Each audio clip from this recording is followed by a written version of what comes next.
আপনাদের একটা কথা বলবো, এই আন্দোলন আমরা চালিয়ে যাব, এই আন্দোলন আমরা বন্ধ করব না। মাঠে ময়দানে লড়াই হবে, আইনি লড়াই হবে। আইনি পার্টটা আমাদেরকে আপনি ছেড়ে দেন, সুপ্রিম কোর্টে বুঝে নেব। মাঠে ময়দানে কিন্তু আপনাকে আমাকে সাথে থেকে লড়াই করতে হবে, হবে তো? তবে একটা কথা, এই আন্দোলন করে এই ওয়াকফ সংশোধনী আইন মোদিজিকে প্রত্যাহার করতে আমরা বাধ্য করব। তারপরে তার সাথে সাথে আমাদের একটা লড়াই লড়ে যেতে হবে, আবার আইনের হাত দিয়ে এই ক্যামাকি স্ট্রিটের যারা সম্পত্তি খেয়েছে গলায় হাত ঢুকিয়ে সম্পত্তিগুলো আমরা বার করব। ৭৬,০০০ বিঘে যে সম্পত্তি বেহাত হয়েছে সেইগুলো আমরা কি করব? উদ্ধার করব। সকলে ভালো থাকবেন। আপনারা আমাদের কমিটির ডাকে এসেছেন, ধন্যবাদ জানাই। কটা বাজে গো? আমাদের বক্তব্য, আপনারা 1 মিনিট দাঁড়িয়ে যান ভাই, ভাই যারা যেভাবে আছেন একটু ঘুরে যান তো এদিকটায়, একটু ঘুরে যান। 26,000 চাকরি বাতিল নিয়ে আমাদের ওয়ার্কিং প্রেসিডেন্ট শামসুল আলী মল্লিক আপনাদেরকে দু একটা কথা শোনাবে। রোগটা কোথায়? উনি তো মাস্টারমশাই, রোগটা আপনাকে শোনাবে যে ডুবছিল একা, পুরো নৌকো সমেত কেন ডুবালো। করবো আইনি লড়াই করবো, আপনার কলকাতা সুপ্রিম কোর্টে মাঠে ময়দানে শান্তিপূর্ণ লড়াই আমরা চালিয়ে যাব, এটা মাথায় রাখবেন। ভাই অনেক বলার ছিল, আজকের এই বক্তব্য এখানেই সমাপ্ত করছি, কারণ আপনার সন্ধ্যা হয়ে আসছে, আপনারা আস্তে আস্তে বিদায় নেবেন। যেতে যেতে আমার হাতের একটা কাগজ দেখে নেন। আচ্ছা 2 মিনিট ভাই বসে যান তো, 2 মিনিট। মমতা ব্যানার্জির আমলে চুরি কত হয়েছে একটু শুনবেন, শুনে ছেড়ে দেবো, শুনবেন ভাই? হ্যাঁ 2 মিনিট টাইম নেবো তাহলে। এটা হচ্ছে হাতে আমার একটা কাগজ আছে, 2019 সালে এটা পাবলিশ হয়েছিল, মদের দোকান ওয়াকফ সম্পত্তির উপরে।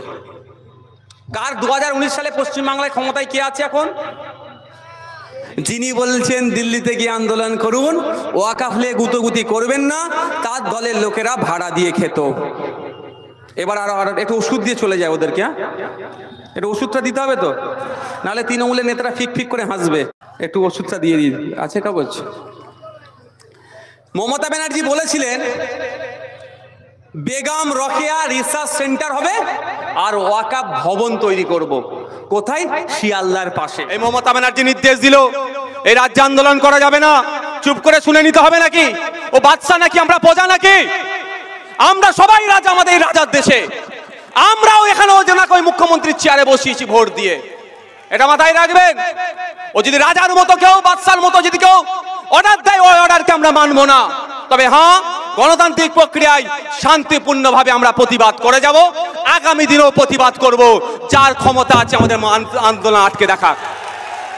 আমি গতকালকে বলেছিলাম, আজকেও বলছি, গতকালকে মঞ্চ থেকে বলেছিলাম যে আমি আগামীকাল দেগঙ্গাতে প্রতিবাদ মিছিলে যাব 3টে বিষয় নিয়ে, যে আমাদের রাজ্যের 26,000 চাকরি বাতিল হয়েছে, ওই 26,000 চাকরি বাতিলের মধ্যে অনেকজন যোগ্য আছে, দুর্নীতিগ্রস্ত যারা আছে তাদেরকে বাদ দিয়ে যারা মেধার ভিত্তিতে চাকরি পেয়েছে তাদেরকে স্কুলে পাঠাতে হবে।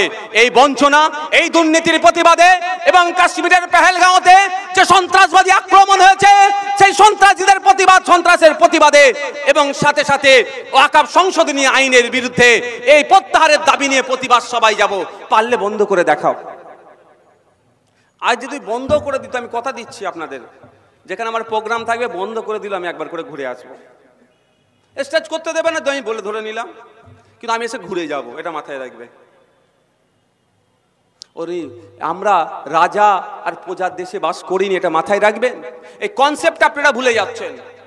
আমরা 5 বছর ওনাকে দায়িত্ব দিয়েছি পশ্চিমবাংলা পরিচালনার জন্য। আমরা 5 বছর ওনাকে বলেছি পশ্চিমবাংলার মানুষজন ভালো যাতে থাকে তার জন্য উনি চেয়েছেন, সুযোগ দিয়েছি আমরা।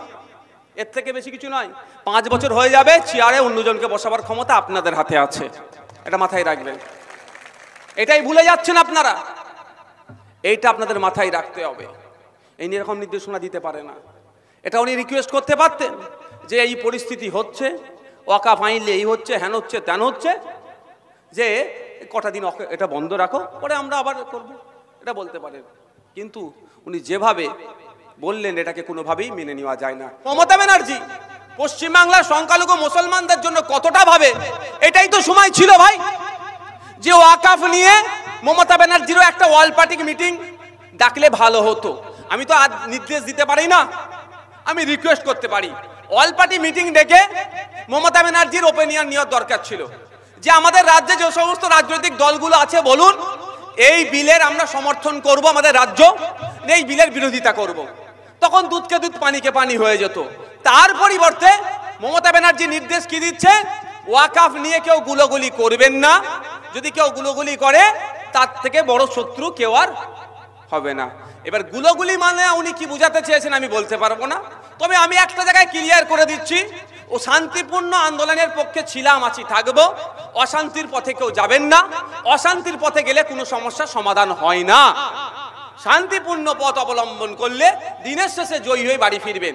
কিন্তু মমতা ব্যানার্জি উচিতটা কি ছিল, কি দরকার ছিল, যে বিধানসভা থেকে একটা বিল পাস করানো, যেই বিলের মধ্যে প্রস্তাব পাস করানো, যেই প্রস্তাবের মধ্যে উল্লেখ থাকবে যে ওই অসাংবিধানিক বিল আমাদের রাজ্যে তথা দেশের জন্য প্রত্যাহার করতে হবে, আমরা মানব না।